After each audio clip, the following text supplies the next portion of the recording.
Agora a gente parou um pouco, né? Essas 2 últimas semanas a gente está embarcando, cara. Dia 6 agora, quarta-feira, com passagem só de ida para Moçambique. Então a gente está indo para criar raízes lá, morar lá mesmo. Então a gente segurou um pouco esses atendimentos presenciais, né? Aham. E a ideia é lá você continuar também trabalhando com essa área da psicologia, tanto na É, questão online como na questão presencial também do povo lá. A ideia é essa sim também. isso. Quando surgiu a possibilidade dessa especialização em MDR, logo eu associei isso a missões. Porque Uhum. antes dessa situação da Ucrânia, Moçambique estava se tornando o maior centro de refugiados de guerra do planeta, né? Então, a Nossa. região norte de Moçambique hoje tem campos de refugiados de guerra lá, com centenas de milhares de pessoas. E logo que eu Nossa. tive a possibilidade de fazer essa especialização, eu falei, puxa, tá aí uma porta que Deus está abrindo. Então, um dos projetos nosso para Moçambique é esse, é poder trabalhar com esses refugiados de guerra. Eu assisti um vídeo de um psicólogo nativo dentro desses campos de refugiados, e quando eu vi ele, eu fiquei muito impactado, né, com a realidade de vida daquelas pessoas. E eu acredito que a gente pode ajudar muito, tanto na formação, porque a ideia não é só ir lá e fazer atendimento psicológico dessas pessoas que vivenciam essa situação de guerra, como entrar nas universidades para criar grupos de psicólogos nativos, para que eles também se especializem nessa formação, que os profissionais que hoje que forma a turma que fornece essa formação aqui no Brasil está disposta a treinar profissionais de lá gratuitamente, sabe? É uma turma de cristãos também, uma galera, uma turma forte, né? Uma turma muito forte. E eles estão dispostos, e é como se eles olhassem hoje para mim e falassem, olha, você vai ser essa pessoa que vai representar esse conselho de psicólogos brasileiro para a formação de psicólogos nativos. Então é uma Caraca. porta enorme, cara, para Moçambique em Sim, relação a esse assunto, né, da psicologia e tal. sim, massa. Massa E isso tem demais. dado certo, cara. É, aqui, assim, ainda existe uma certa limitação, né? Porque a maioria dos traumas que a gente fala, brasileiro e tal, vamos falar de transtornos psicológicos ou, sei lá, doenças da alma, como você queira chamar isso. Os nossos aqui, eles sempre estão, sempre não, na sua maioria, eles estão relacionados à depressão, à ansiedade, a uma situação pontual de um divórcio, um luto, síndrome do pânico e tal. Só que quando você vai para uma nação dessa que vivenciou a guerra e está vivenciando a guerra, a depressão talvez a gente não encontre alguém que não tenha, mas o trauma, a dor emocional, ela é muito mais intensa, sabe? É muito mais Ah, com difícil certeza. de se tratar. Então eu acho que a gente também, para mim vai ser uma novidade, né, Kenny? Eu nunca tive a experiência de poder tratar alguém com trauma de guerra.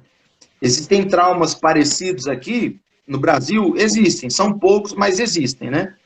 Então aqui a gente tem uma turma mais de ansiosos. Não sei se vocês sabem, mas, por exemplo, o Brasil foi considerado agora em 2018. Volta um pouquinho, Estevam, que deu uma travada na Fala tua aí, câmera.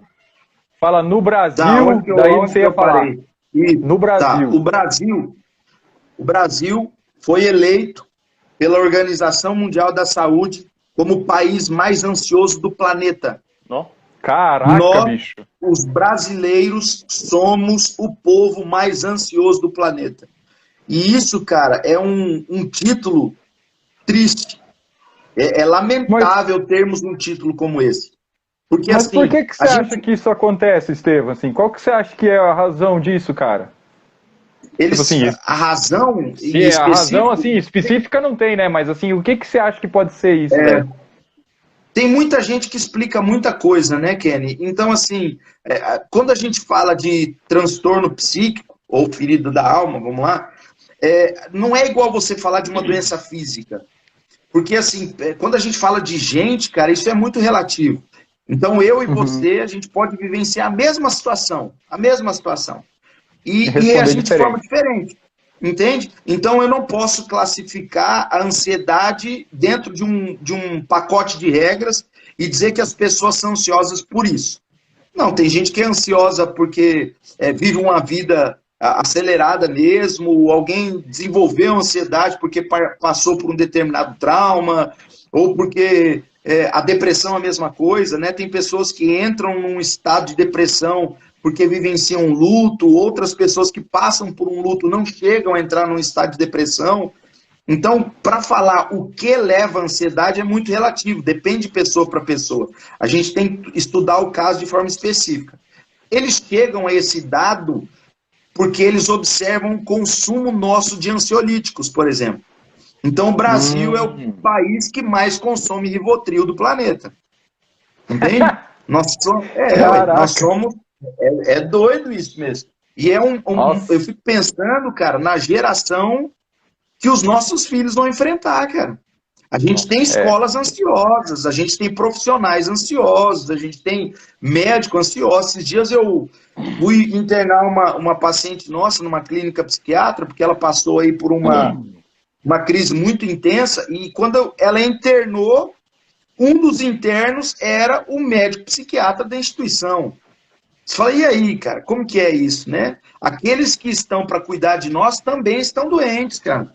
A gente vive uma situação muito complicada aqui no Brasil. Caraca. E isso não é um dado legal, entendeu? É algo que a gente precisa começar a pensar e se preocupar, né? Ainda mais nós que trabalhamos aí com as esferas de atuação da Jocum, aonde que a gente entra, aonde que a gente não entra. Essa é uma esfera que está gritando, cara. A saúde emocional das pessoas, né? Com certeza. E aí a gente faz a gente comete um erro muito grave, cara, quando a gente terceiriza isso para a fé, né? Então, por muitos anos, nós, como igreja, cara, nós matamos e demonizamos muitas pessoas por conta de uma doença psíquica. Né? Depressão, antigamente, era um demônio, né? Então, a pessoa chegava na igreja depressiva, a gente queria expulsar o demônio dela, a gente não olhava para a história, a gente não queria saber o que está acontecendo, como que ela chegou nesse momento. Não, a gente demonizou e ponto final. E muitos depressivos morreram, cara, por conta disso. Hoje,